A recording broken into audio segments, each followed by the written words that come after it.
Hey, what's going on, everybody? Dave back again, and I hope everyone had a wonderful New Year's Eve, and everybody stayed safe. No one tried driving drunk, anything like that.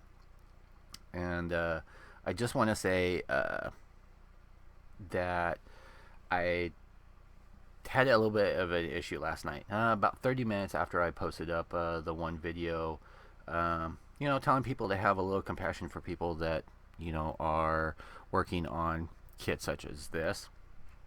I posted up the links to the videos of the work in progress, and then immediately was told that I had to remove them because they were not licensed Bandai product, from a group that I've been part of since it started, and have supported throughout the last year or so that they've been going, because they're afraid of losing their potential sponsorship with a certain large company out of Japan. I'm not going to name the group, and I'm not going to name the company.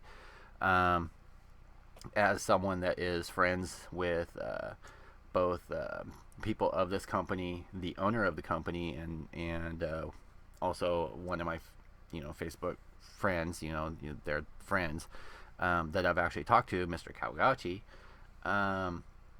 because I do some advertisement work for both, for the GBWC, both here on YouTube and PLAMOCON, and a lot here locally, trying to get local people to enter and go down to LA and enter down there or enter online, things like that. So I removed my post, and I stepped out and deleted myself from that Facebook page, mainly just so I didn't accidentally post anything to get myself in trouble or so on and so forth. So I find it kind of funny, but it is what it is, and I don't really give a crap. That's just one of the reasons, behind me saying, people have a little more leniency, or be a little more tolerant, because these people with the companies, they don't care, as long as they are selling the products that they sell and are legit, and you're not trying to enter something like this, or the person from Italy that entered in the Alien Cassatria and ended up winning and being nominated to go to Japan, I believe. That whole fiasco. As long as you're not trying to do something like that, and then as far as I'm considered, you're fine. It's a hobby. This isn't a business. This isn't something to you can make some money from it, but it's intended to be a hobby, a stress relief, something fun, something to bring the community together, not to be at war with everyone else. So with all that out of the freaking way, I wanted to go over this with you. Now, this is actually my second time of shooting this, because the last time the stupid webcam decided it was going to, what ends up happening is, where you end up hearing the clicky sounds, is even though the autofocus is off, it tries to force itself in certain positions, however it's tilted, and you'll sit there and freaking just blah, blah, blah, blah, blah, blah, and it's irritating as hell. So my last video I shot had that, and it was really bad. So this one I am using the clip mic, and also my blue microphone. If it doesn't have clicky on here, then I won't use the other audio recording, because it's just a lot faster to edit and upload. So this, you saw last night, we did the legs, we did the crotch section. The reason I did the crotch section was just to stabilize the legs as I have it on the turntable, just so that if it gets bumped or anything, they don't flop off. This section here goes on top of that, and this holds your skirts and everything. So this is your base section of it. This is going to go on top of the piece that's already on there, the quote-unquote crotch section. I have not put any magnets or anything in here, mainly because I need to order some new bigger ones, and I haven't decided exactly how I want to end up doing that. Whether I want to make that section modular so that it can go into a carry case to go to shows, or go for display, or just leave it as the chest as one chunk. So these are your front skirts. One of the things I have to say is, you know, I tout the quality of NeoGrade a lot. You know, the only place that I know of in the US that you can get still get the NeoGrade is from, of course, hobbywave.com. You'll always see on these pieces, almost every piece will have the NeoGrade, www.neograde.com on them. And that's because all of these are designed and run through 3D program, and then run through a 3D printer, then cleaned up and refined, and then cast. And that's how you end up getting that on all of the parts, because it's a template that's on there. And I love that, because besides other people knowing, it's not just the fact that this is a $600-700 kit, it's the fact of knowing it is an original. It's not a Super G. It's not some crappy knockoff that you know, you have to do all this filing and stuff.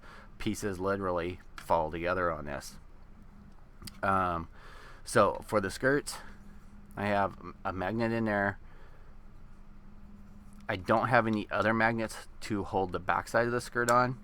Another reason that I really like the NeoGrade is this could have been all one piece. There was no reason that they had to do two separate pieces, but they did, and I like that fact. Little spots like this you guys will see in my upcoming videos that I show you, whether I put a light back there, whether I put screen mesh back there. You know, I'm going to take you guys through me doing the mods on these, so you know, definitely stick around to see that. But right now it's just these snap together really easy, so no magnets holding those two pieces together. You have the vent cover, which I do have a magnet on.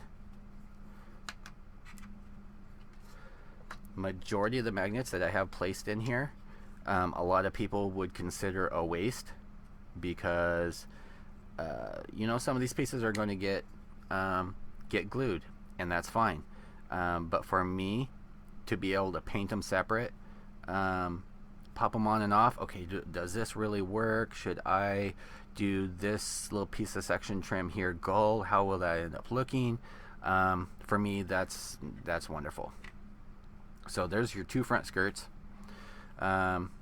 These are your side skirts.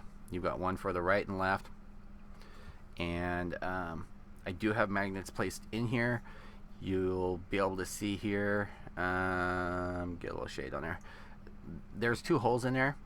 This is one of the reasons that I do most of my pilot holes, and that I use a small drill bit, is so I did my initial up here, and I didn't like the placement of it on this side. It was off, so I just dropped it down. Then I did for my magnets. Now once I'm all done, a little dab of super glue in there, a little baking soda, sand it down. You won't even be able to tell that it was ever there. So on the back side we have these thruster vents. I don't have magnets on these. I have not figured out what kind of lighting I'm going to do on this, but just snaps right in with the couple of magnets. They are just small rare earth. As you know, I get all my magnets from K&J over there. They're really good about, if you place an order by 1 p.m. Eastern time, it will ship out the same day. I have a tendency of, I pick priority mail, because if I order it, I have a tendency of, I'll order, let's say, Thursday night, then my order will go out on Friday. I'll receive them on Monday. And that's from East Coast to West Coast. So just keep that in mind too. So we've got one skirt for that side, the one skirt for that side. We've got that one,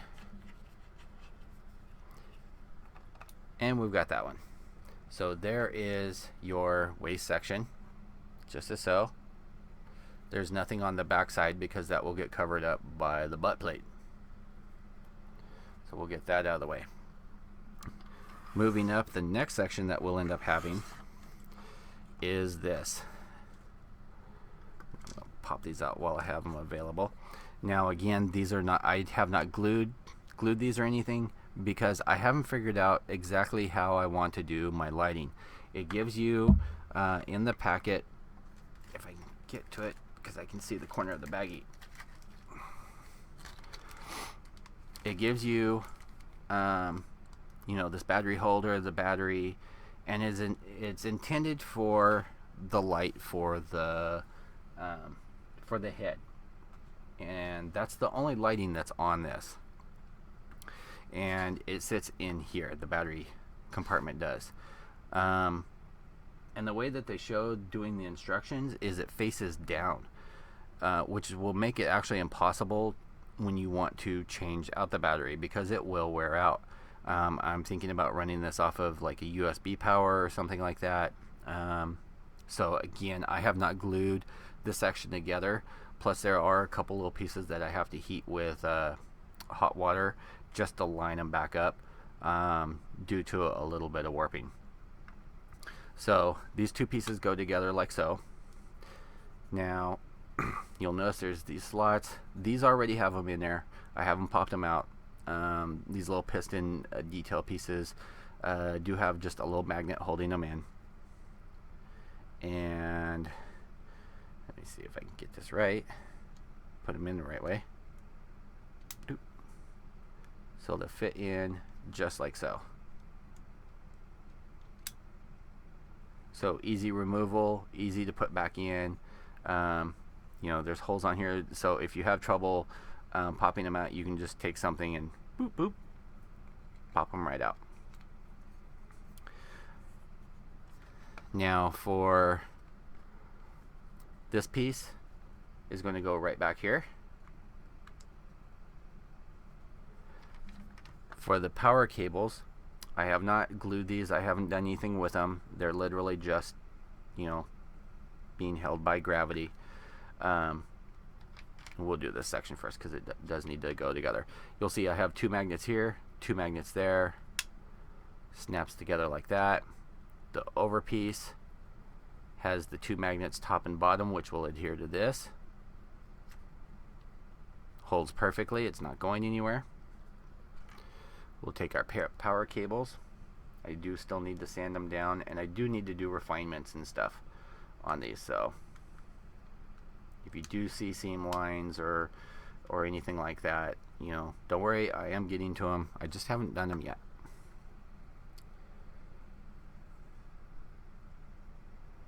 And this one's going to go. So these side pieces here do have a magnet, and then these pieces are keyed so that they fit in there. And then that is all together. This is one of your 3D pieces. There is a magnet on each side. If I jiggle it, there's a magnet on the underside, and that is going to attach just like so. So there is that.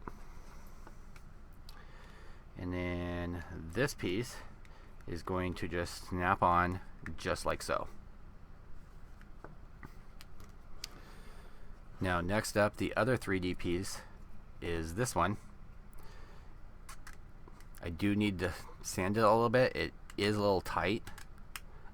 This is one of the pieces that it did kind of warp it. It's squishing it in there, so I need to loosen it up a little bit so that this slides out easier. But that gives you a general idea of how that ends up going. This piece fits into here. It's made up of 1, 2, 3, 4 or 5 pieces. This one I do need to refine a little bit. It folds down, folds up. This piece does not. On here there is the button. Once the control button is mounted in there, this will actually glue to it, and once it's in there, you'll open up the hatches, you'll just push that, and that's how it'll turn the power on and off. This piece here is just going to slide into the grooves, and it folds up and down. I always kind of call this the mouth section. It's not a mouth, and it's not the cockpit hatch, because the cockpit's on the Sazabi is actually in the head.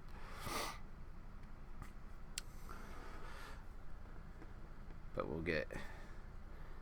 Now the only key, and I have to figure out whether I'm going to pin, glue. Again, I have this large cavern for battery and control, so I have to figure out what I'm doing with that before I glue that. But make sure that's all in place. So this will slide out, and then that can kick it down. Then you have your button right there. That'll also go up and in. That'll go back up. I have not put the magnets on the back side of here that attach to here yet. I still need to do that. This is really the only section that I haven't finalized, because it is kind of in limbo as far as what I want to do. But generally, this is what you're looking at for the chest.